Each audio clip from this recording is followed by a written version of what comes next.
Olá pessoal, tudo bem? Vocês já ouviram falar num fenômeno chamado de bulb grid? Ou você que já colocou uma prótese de silicone nos seios e em algum momento teve vontade de que essa prótese ou os seus seios fossem maior? Isso é um fenômeno bastante comum. Vamos conversar um pouquinho sobre isso e explicar como é que funciona essa situação. Antes de mais nada, se você não está inscrito no nosso canal do YouTube, por favor se inscreva, dê o seu like ou o seu dislike, aperte o sinalzinho para você receber as nossas colocações, que cada vez mais a gente vai responder as perguntas e mesmo essas dúvidas muito comuns, corriqueiras das pessoas que queiram ou que já fizeram alguma cirurgia plástica. Continue com a gente!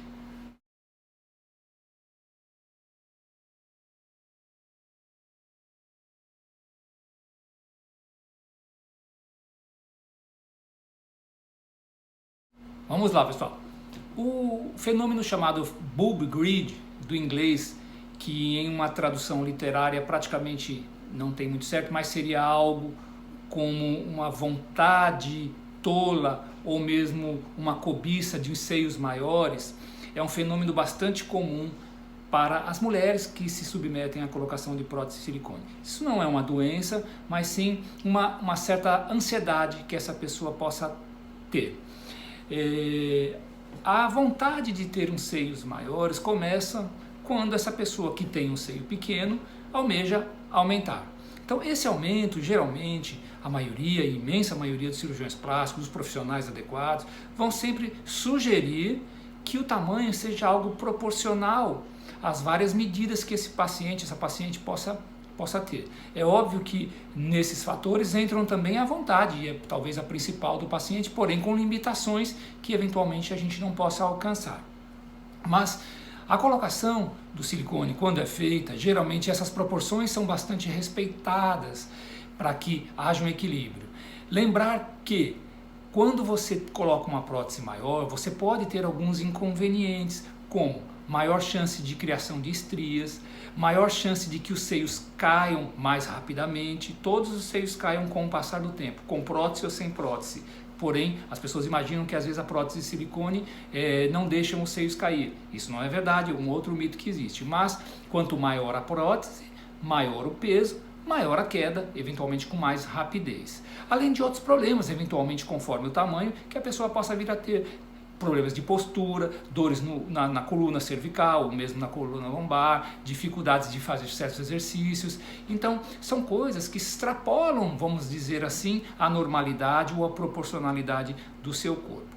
Então, o fenômeno de bulb grid foi chamado dessa maneira exatamente por quê? Porque muitas mulheres que, na verdade, colocam uma prótese, logo depois da cirurgia, esse logo depois pode ser 15 dias, 20 dias, um mês, geralmente quando começa a desinchar, a mulher começa às vezes a comparar com outras pessoas, começam a pesquisar em internet, começa a ouvir certos comentários de pessoas às vezes que não têm noção do que é uma colocação de prótese e fala: poxa vida, você colocou uma prótese, mas nem parece, está discreto, principalmente olhando de roupa, né? Ou seja, os melhores parâmetros para se ver se um tamanho de seio é bonito, proporcional ou não, é sem roupa. Muito porém, a mulher não fica se expondo o tempo todo e mostrando os seus seios, a não ser na sua privacidade e para as pessoas que ela queira.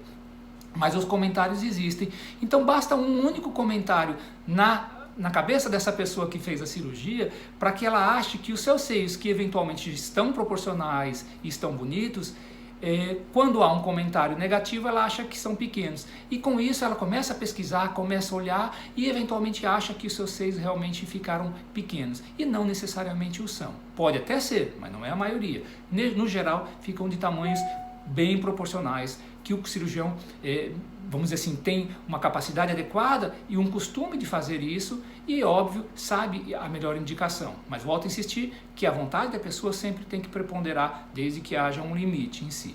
Mas esse fenômeno, ele é bastante comum, bastante interessante, não há um tratamento para isso, não é uma doença específica, mas vamos dizer assim, é um grande problema para nós cirurgiões em ter que explicar certas situações principalmente se você não explicou isso previamente, ou seja, se você não colocou a questão dos fatores, não precisa necessariamente citar esse nome numa consulta, as pessoas talvez não tenham nenhum interesse, mas o cirurgião tem a obrigação de explicar as limitações, explicar que ele vai tentar atingir um tamanho de uma vontade mais adequada possível, porém as limitações vão existir, e podem ser várias na verdade.